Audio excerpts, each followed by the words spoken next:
Do you have the David Katz video from his appearance on, I don't know, was it on Fox or was it on, I believe it was on Fox 5 in New York? Or Yeah, one of those Fox stations. 5 New York. Fox 5 New York.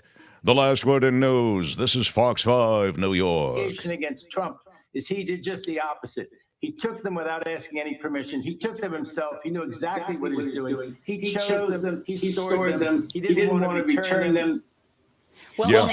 That's the document case, and Katz is there saying, look, there's a difference between Biden and Trump in this. There's this bizarre equivalency, essentially, that's being established. But David's everywhere. He's on London radio. He's there on Fox 5 in New York. And he's here on Thursdays. How about it for David Katz, everybody? Great to be with you. David, all morning I was watching this Fani Willis thing on cable television, and they were going wall to wall with it. That's another issue because I think the media handles everything with there's no sense of proportion anymore. If something's got to be covered, particularly with cable news, they have 24 hours to fill. They're going to go wall to wall with a trial because and this is sexy, right? It involves sex, and it involves money, and it involves a relationship between this prosecutor, and it involves the former president of the United States, Donald Trump, and a critical case. Can you frame this in some way that's understandable and tell us what the likely outcome might be? I think the likely outcome is that she will be disqualified from the case. I think that the special prosecutor, Wade, who was brought on and has now been paid over $700,000 of taxpayer funds, I think that he will be disqualified from the case. But I think that he'll find a way, because this is a court of equity and the judge is supposed to do the right thing, to keep her office in the case. Now, if someone has a motion why her office should be kept out of the case, I suppose that could be that by now she has so tainted or tarnished the case in some way during the time that she was, in charge of it, that could be a winning argument. But this idea that it's going to stop the prosecution altogether or he'll disqualify the whole office, it's just not clear. I think there'll be a secondary round, Mark, of how much she actually was involved and how much he, as the special prosecutor, put his hand on the scale of justice. But it may not be that much. I know he's been paid $700,000, but some of the tasks that he did can be done by somebody else, which is more efficient than getting a whole new office. And if he kicks out the whole office, I think that the judge has to realize, with all the political pressure in the state, with everything that's going on, this case may never get going. And that truly would be unfair. That would be justice so delayed that it would be denied. There's another case, and I've had my doubts about her and how she was handling the case from the beginning. And I think a lot of people were like, hey, what's the matter with this guy? I mean, she's going after Trump. Why is this guy criticizing someone who's going after Trump? But I didn't like the way she threatened everyone with jail. I didn't like the way that this DA Willis said that she was going to insist on RICO trials, which were going to mean 4 or 5 months sitting in a courtroom for the 1 week that was going to actually concern the particular defendant. How are they going to pay for it? How is this the rule of law? How is this fair, no matter how upset you were about what happened in Georgia as part of the whole January 6th debacle and worse by Trump and his minions, including down there in Georgia? I got all of that. But I've had my resume showing the penitentiary, wanting everybody to sign in at the jail and give a fingerprint so they could see just how awful this jail was that she was threatening them all with. She claimed it was a mandatory sentence. She claimed during her press conference that people were going to get 5 years. Imagine how intimidating that was when it turns out it's really not a mandatory sentence and you can get probation for it. And then everyone says that she and the prosecutor who's on the case right now, well, look what a great job they've done. How could anybody criticize them? They've gotten 4 guilty pleas. Let's remember the guilty pleas. I think just about everybody got a misdemeanor. Nobody went to jail. They looked a little bit like show guilty pleas as part of what looked a little bit like a show trial from the beginning. But I don't think it's fair, Mark, to kick the entire office out of the case. But I think that she's about to testify. I think she is right this minute testifying under oath.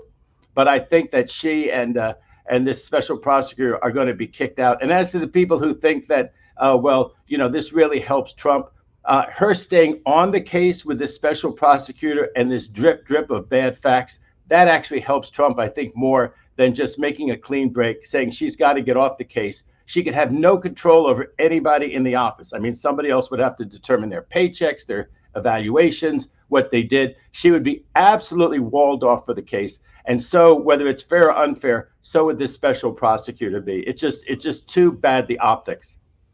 Kim, did you have something, sir? Yeah, I was gonna. You say it's bad, the optics. My question is about her professional reputation. I mean, this is her life. This is, she has to maintain this air of dignity about her. What does this do to her in her career and in any future cases? Well, she's got 19 people that she charged with racketeering violations, and they're all presumed innocent. Under our system of justice, they are just as innocent and deserving of our concern as is this DA Willis. So I think you have to look at that. I mean, this has this whole, rich irony. What goes around comes around. She charges, Trump and all these others with being corrupt officials. Oh, isn't that terrible that now she's being accused of being a corrupt official? I mean, the best case for her, from what I've heard so far, is that she greatly admires this particular criminal defense attorney, although he's not really known in this field, and he's not really known for his great results or for his trying this type of case. But she thinks that he is absolutely the man for the job. Her best story is that she's not in love with him. She doesn't have an affair with him going on at that time. But after he's hired and paid this $250 an hour, that's when her love for him keeps growing and blossoming. And then he gets separated from his wife. And that's when they start this romantic involvement, which has them, while they're prosecuting Trump and knowing that the whole world's eyes are on them, going on junkets that he pays for to 3 or 4 romantic places. Her story is that she reimbursed him. So let's assume that she meticulously reimbursed him and that she did it fairly timely, because, I'm a criminal defense attorney now, and I've seen a lot of cases where things are backdated, where there's suddenly a reimbursement, and the reimbursement is 1 hour after they find out that the authorities are on to what was really going on, and then there's suddenly a reimbursement, there's suddenly a payment. But let's assume she doesn't have any of those kinds of problems. Meanwhile, he's made over $700,000, and they're going to say that, well, that doesn't affect him at all. That doesn't mean that he would end up with more defendants, because the more defendants, the more $250 an hour. He'll have all kinds of excuses that there's caps on it and this and that. But if you're the defendant, Roman, who's being prosecuted and who turned down a deal and has this apparently very good criminal defense attorney, you're going to push this. And let me say one last thing about the defense bar. She's doing exactly what she's supposed to do. And it seems like Roman actually found her. She's a former public defender down there. It seems like he actually kind of found her on her own, and she really did investigate and find some things out. Now, we may find that's nonsense with this criminal defense attorney, Mark. We may find out that this was all Trump's investigators, that this was all carefully planned. But I think as everything comes out, I think it's going to make Trump look bad. I think it's going to make a lot of other people look bad, but I think it's going to end up in her and the special prosecutor being disqualified. And let me say, I'm sticking my neck out, because that's not what most commentators think. And 20 experts on legal ethics and former prosecutors have said, there's no there. This is a big nothing burger. But I don't see it as a big nothing burger. The fact that 2 prosecutors can, of course, have a romantic relationship. Let's say they're prosecuting the case together against Mr. Smith. That's not this case. That's not this case. That this is just 2 DAs who happen to have a romantic relationship, and they're both prosecuting Mr. Smith and a few others. That's not where we are at all. I mean, it is true that, well, this is so salacious, and there's so much going on here. But it is true that when prosecutors work in office, I remember during the OJ case, didn't Marcia Clark there was a rumored relationship with Christopher Darden, and you're working closely together in the late night hours, and one thing, But in this case, it suggested no, she hired this guy because there was a romantic relationship, and that's why he got the bump with all this money. And then you look at vacations and all this other stuff that they took together, and it's because the romance is accompanied by all this flow of money that this becomes even, I think, more intriguing and relevant. Well, the flow of money is I mean, from the Trump's point of view and from this fellow Roman, who's actually the one bringing the motion, Right. from their point of view. Sorry, go ahead. From their point He's of view, one of Trump's co-defendants, right, Roman? He's one of Trump's co-defendants, one of the 19, one of the 15 who hasn't made any kind of deal in this case and is presumably going to this incredibly long trial if it ever gets going. Yeah, I think that's the main point that you're making right there, that it's a different situation. She's going to say that she put him in charge of a search committee and that he went around and tried to find 3 other more experienced lawyers. They all turned the case down because they were scared of the fact that people get threatened and harassed and sent all kinds of hate mail when they take on Donald Trump.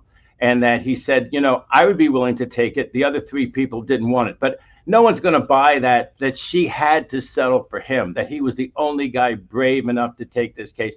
There'll be other people. There'll be dozens who'll say, I would have loved to have taken this case. I don't like Trump. I'm an expert in this kind of case. There's a very complicated racketeering or RICO law down there.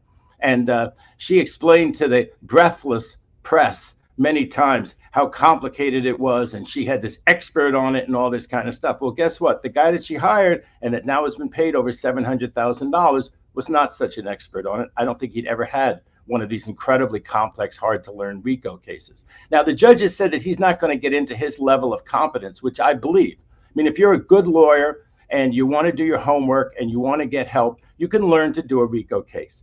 But it's just, there's so many things about this thing, Mark, that don't look good. And, one of the things that we've always wanted to see is to see this case go forward. And you have to say that Ms. Willis has taken steps that impeded that effort, that it go forward. She's embroiled herself in this morass right now. And again, what does it say for her judgment? I mean, think about it. What does it say for her judgment? And, all these prosecutors, I've seen them around the country, they're saying right now that they don't have a sufficient factual record for what they're saying, that, it shouldn't have been, ballyhooed in the press. It should have been filed under seal. I want you to pick up your newspaper or look at news shows and see how many prosecutors around the country really have that respect for the idea of not dragging people and dragging salacious details through the press. Because a lot of them, including some of the federal prosecutors, are more than happy to drag them through there. They say the worst thing. There's people who say, how do I get my reputation back? And, in the United Kingdom, they don't allow this. They really don't allow you to be tried in the newspapers. We don't have that. The First Amendment's been interpreted that you can drag all these salacious details. So what are you relying on? You're relying on the good faith and the good judgment of prosecutors. A lot of times they don't exercise the mark. And if Fani Willis thinks that she and Mr. Wade are being dragged through the mud, people should go back and see how many people she dragged through the mud in her press release, including in this very case. Yeah, this is a really great point you've made, and you've made it from the very beginning. You sort of suggested that she was super aggressive in her rhetoric, in her charging, and so you've been quite consistent in this regard, and now it's as though there's some poetic justice with it coming back on her. But I think the takeaway here, apart from that, is you're saying, hey, this will continue. This case will likely continue. It's too important probably to be completely derailed by this, but what will be derailed is Willis's and Wade's involvement in the case, and that's what I'm getting from you. And what will also be derailed is the calendar.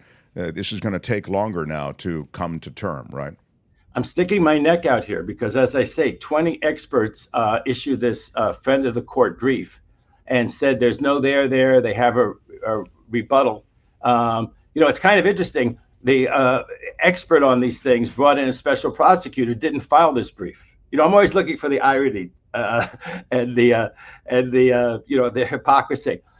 So he's gotten $700,000. He's absolutely the man for the job. But when it comes to actually defending this, they get these amici curiae from all of these fancy law schools.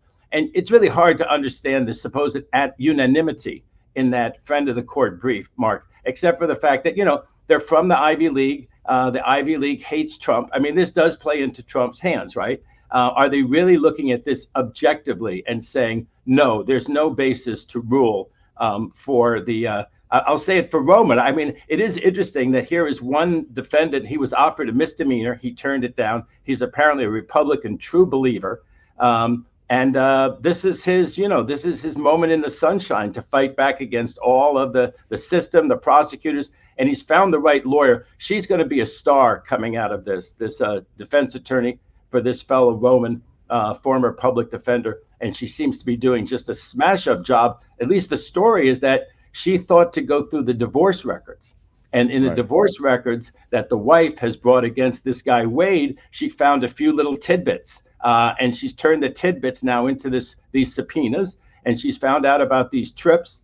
I still think it was one of Trump's investigators who followed these people and hounded them and found this stuff out. And then they just handed it off to somebody who has plausible deniability that it was Trump and his investigators. But at least the story that's been told so far is that here's a diligent, hardworking lawyer turning over, not just doing the obvious things in a case, but doing what criminal defense attorneys are supposed to do, come up with something. She went through the divorce filing. She came up with the subpoenas. And now, lo and behold, she can prove these trips. And apparently she has a couple of witnesses who say the romantic relationship started long before. If the judge believes that, then it's not that there was this lawyer that she really admired and she asked him to be the head of the search team, and then he broke up with his wife, and then one thing led to another.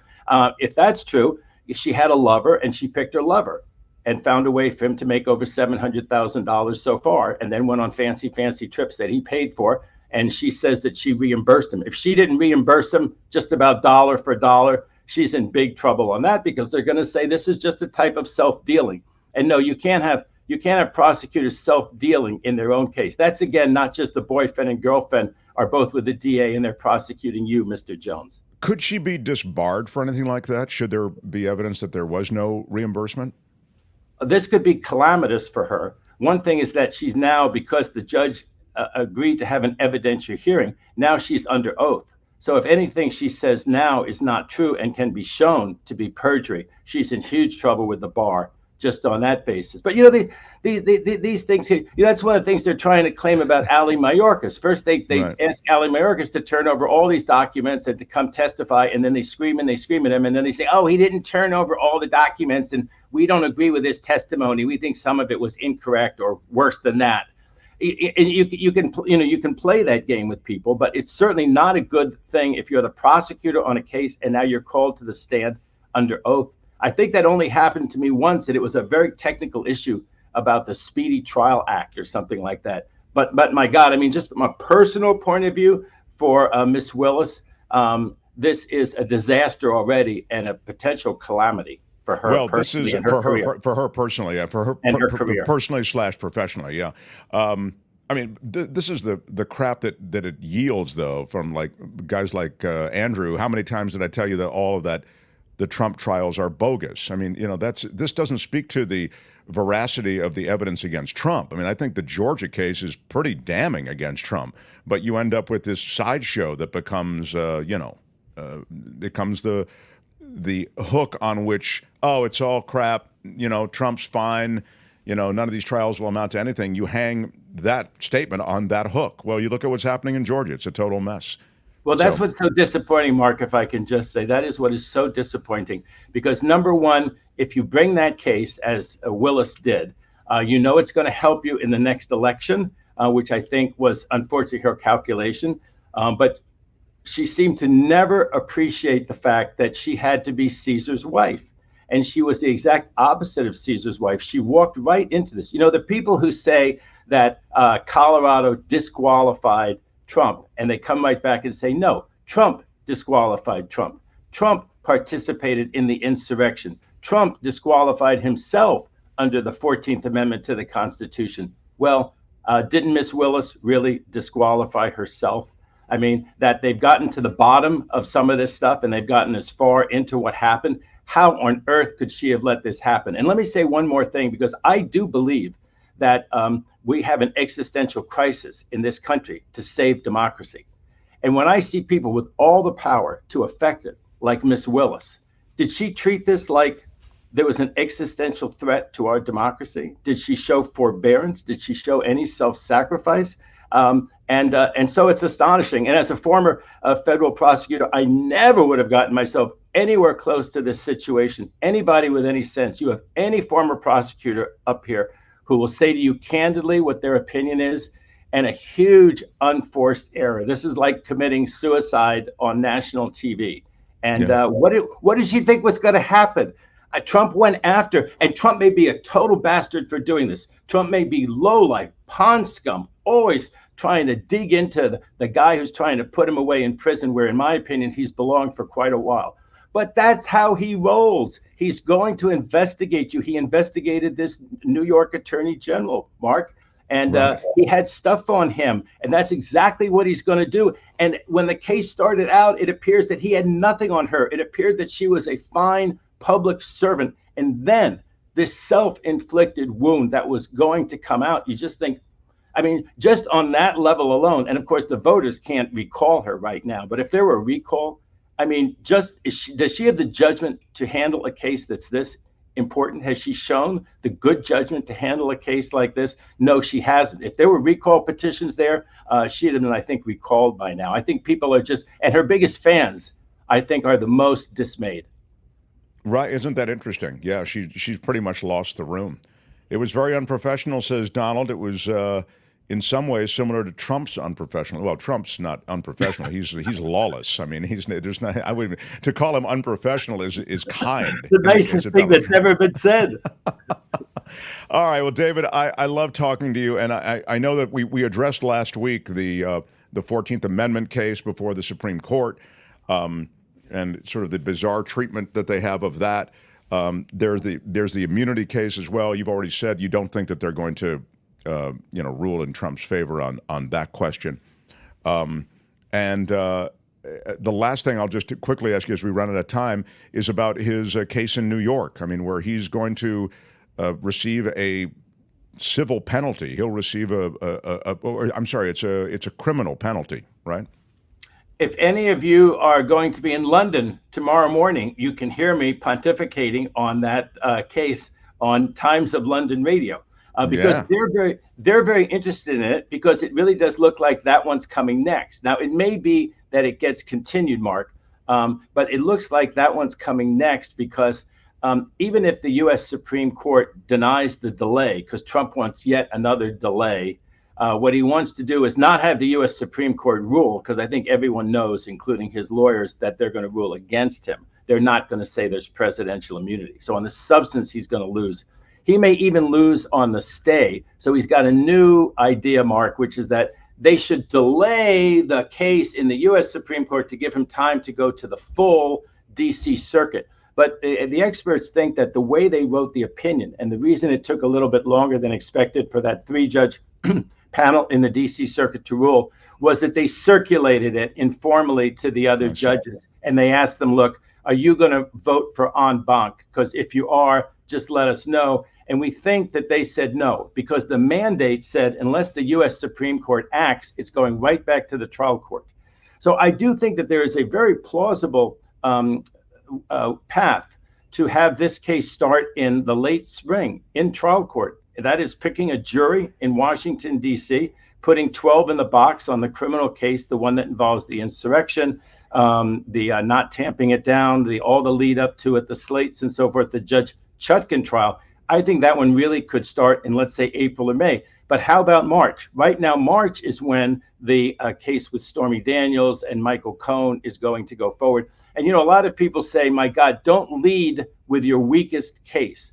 But that may be, number one, what fate has in store for us. And if it is, it is. And the second thing is, even a weak criminal case is going to have highlights that really hurt Trump. Well, that's the thing. I think that there's political fallout from everything you're talking about. I mean, substantial political fallout. And the idea that, well, nobody should believe Stormy Daniels. Well, wait a second. This man decided to sleep with Stormy Daniels. This man decided to sleep with Stormy Daniels while he was married. Okay. This man decided to pay her off, right? Michael Cohen says it very clearly. Remember, at some point, Michael Cohen says something, and you can hear on a tape, which was legally made, Trump says to Michael Cohen, pay her cash. No, in cash. Okay. Mm-hmm. Why does someone want to have someone paid off in cash? It's Trump's voice. It's him saying it. And then you have to list it on your campaign financial returns. These are statements made under penalty of perjury. And Trump is good for it. Trump knows about it. If people think, oh, well, what's the big deal filing a form under penalty of perjury? Almost all the people who went to prison for cheating the IRS, it's because they signed under penalty of perjury a 1040 that was false. They signed all these federal financial forms that were false. And that is what Trump did. Now, he happens to be prosecuted in state court for it because it's also a violation of state law to do that. And if he's going to say, oh, I thought it was only a violation of federal law to tell a big lie. I didn't think it was a violation of state law to say the same big lie on my state form. I mean, at some point, all of his things are going to be ridiculous. Yes, Michael Cohen is a problematic witness, but, you know, I was a federal prosecutor for years. You never trust a Michael Cohen. You corroborate everything he says. So right after Michael Cohen, who makes 12 great points, then you have the documents and you have the corroborating witnesses who make the same 12 points. And then you argue, if you want to prosecute someone like Trump, you don't call 12 bishops to the stand. You call the 12 people who hung out with Trump. And this is how Trump people rolled. themselves, right? He hung around with crooked lawyers. You think this is the most crooked lawyer in New York? This is the defendant who hung out with the crookedest lawyer in New York. You think that she's a sleazy porn star? He's the guy who decided to be intimate with her and then pay her off. So there's a way it's not going to be such a happy I love it. That's the prosecutor and you coming out. David, thank you so much.